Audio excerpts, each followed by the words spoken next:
Okay, well, welcome members to the 9th meeting on 2020 of the Standards, Procedures and Public Appointments Committee. We have received apologies from Gil Patterson and Mark Ruskell. Our first item today is for the committee to take evidence on the Representation of the People Annual Canvass Miscellaneous Amendments Scotland Regulations 2020 draft. And joining us today are Graham Day, Minister for Parliamentary Business and Veterans, and his officials, Sadif Ashraf, Maria McCann and Kenneth Pentland. I'd like now to invite the Minister to make a short opening statement before we ask questions from the members.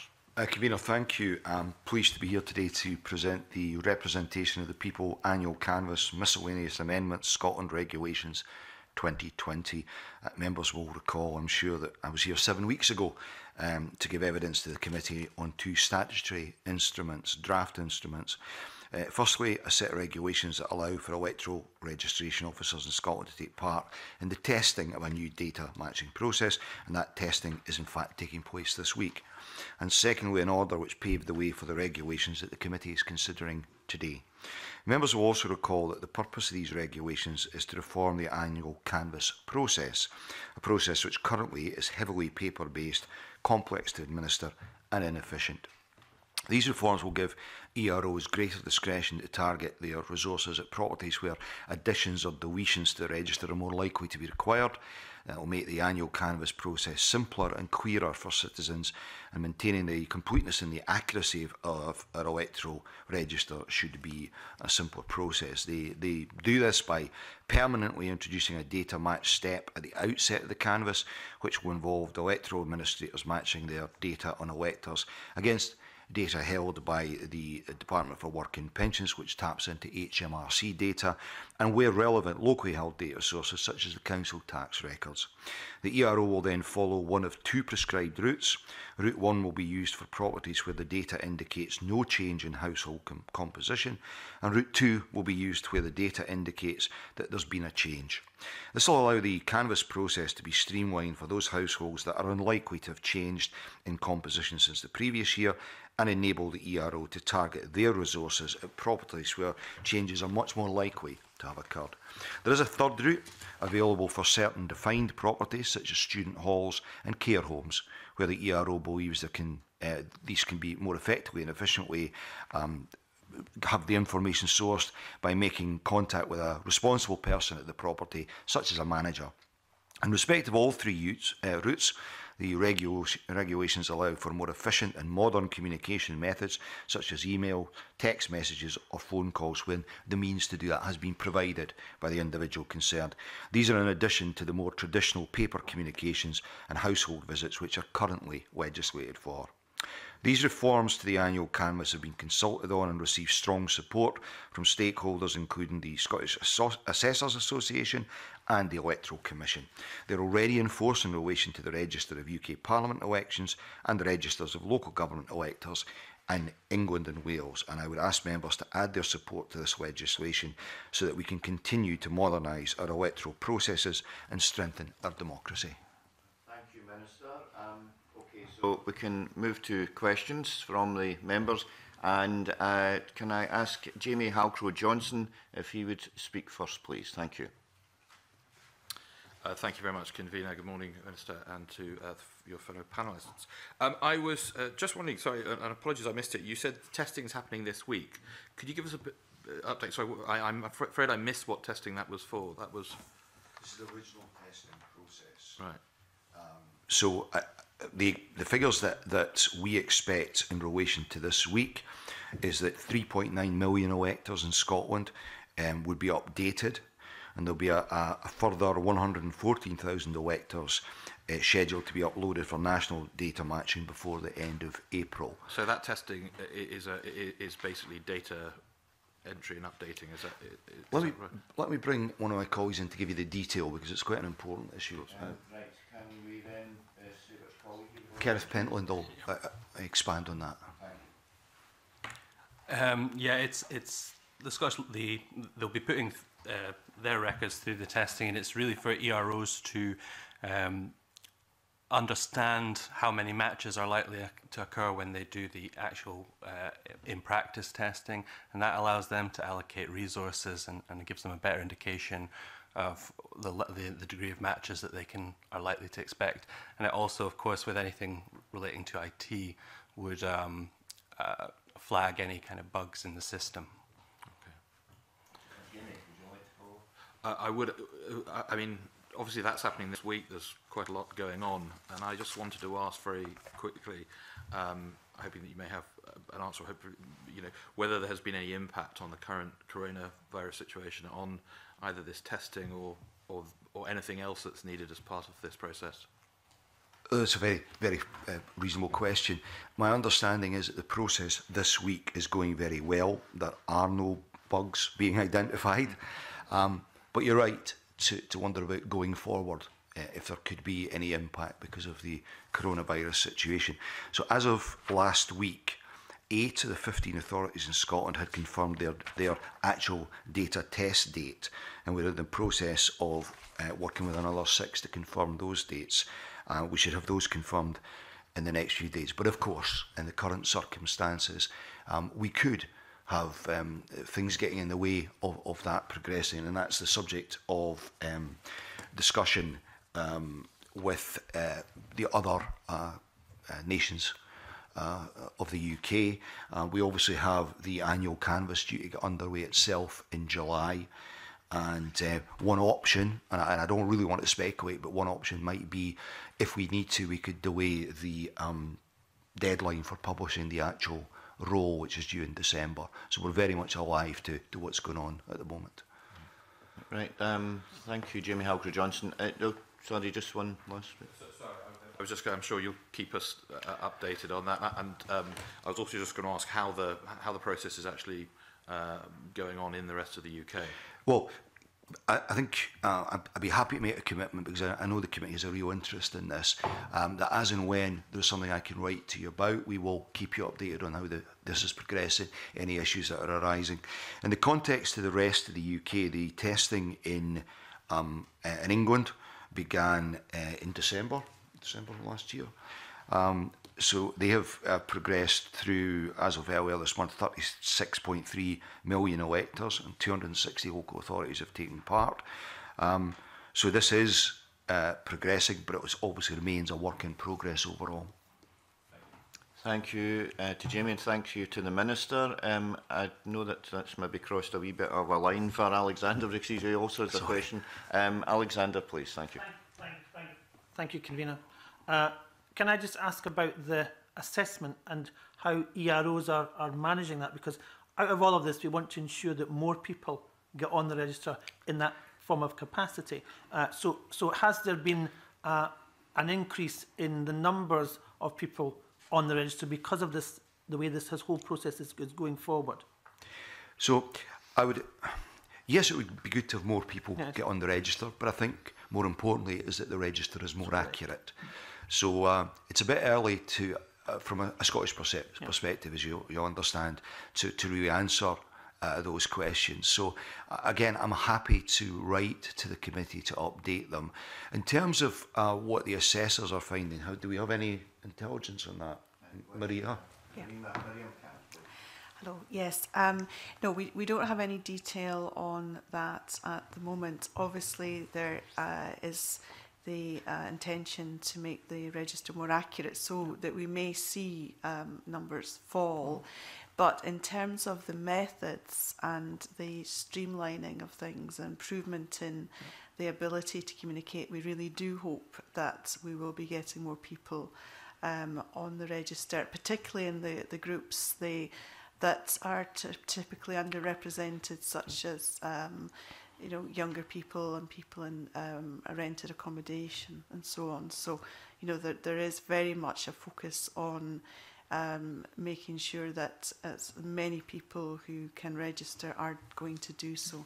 And it gives you that flexibility to to try and see if that is the case, because as you've identified, the harder to find the ones who don't always participate are the ones that we want to try and capture, because the majority of people are quite keen and happy to give you that information.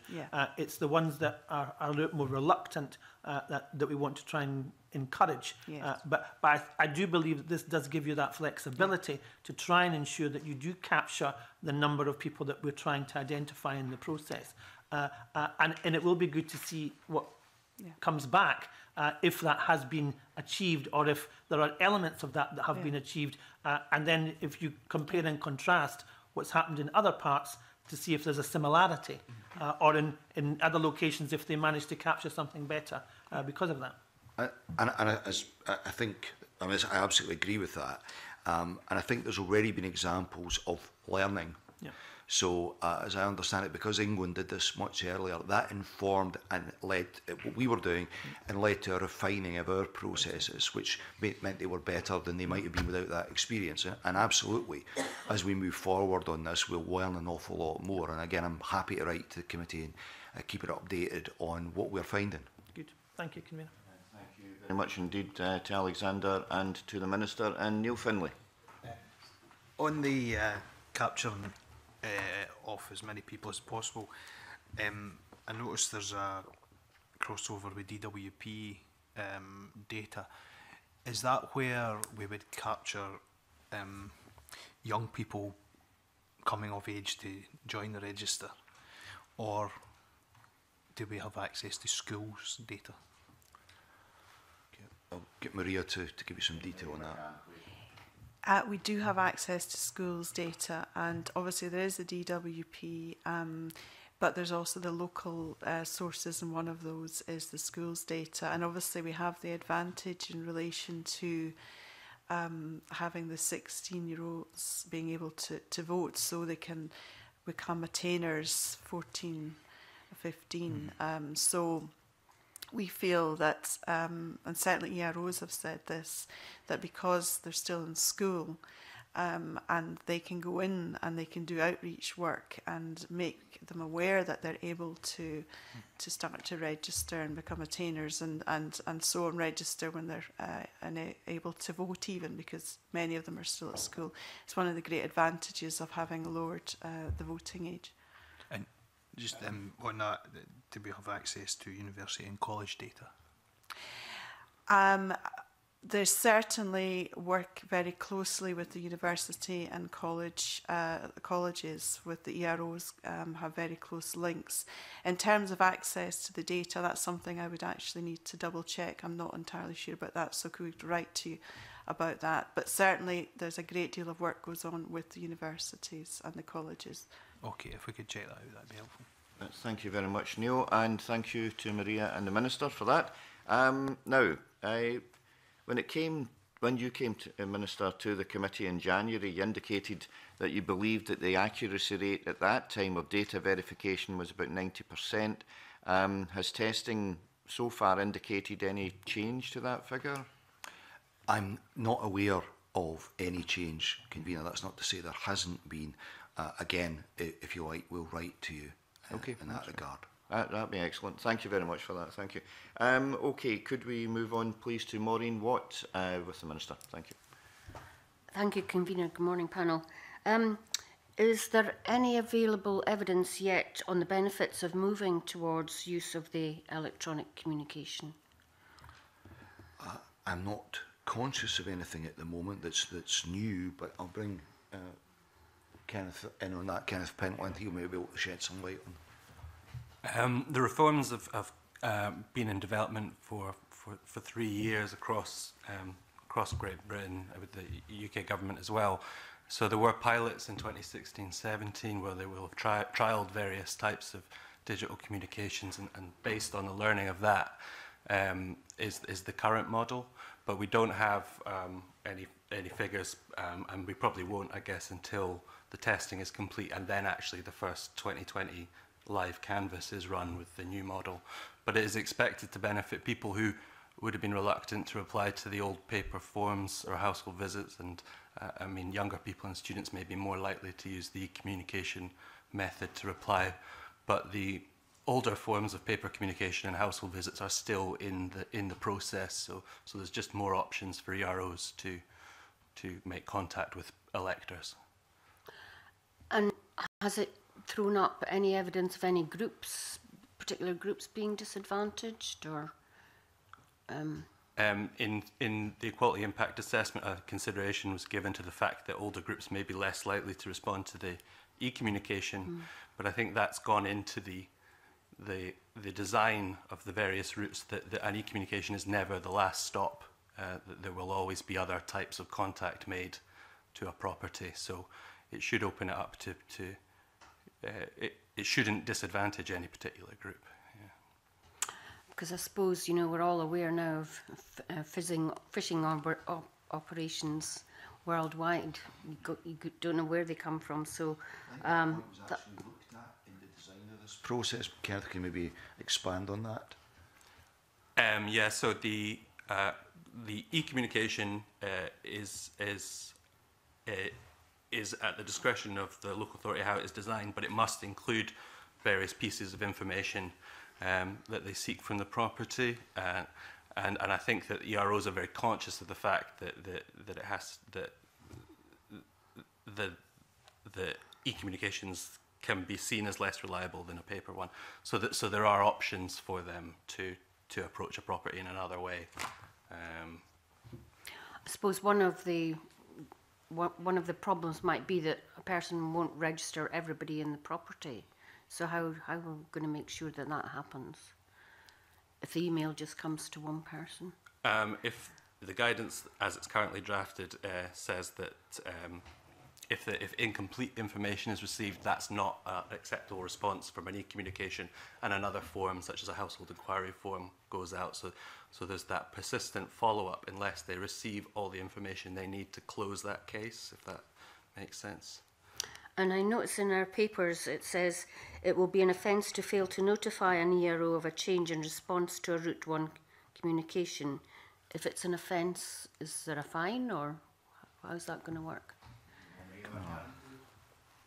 Yes, that's not actually a change. There is currently, it is an offence and there is a fine, but I'm not aware of this being implemented. I didn't know there was a fine. Not that I've not filled it in, but one of I forgot what I was going to say now. Yes. So I think when you get the paper communication, you kind of are reassured that and fill it in. You're reassured that you're going to be on the roll. How can people check that they're on the roll? Just for anybody that's listening. By the usual methods, I guess. That's throwing me as well, that question.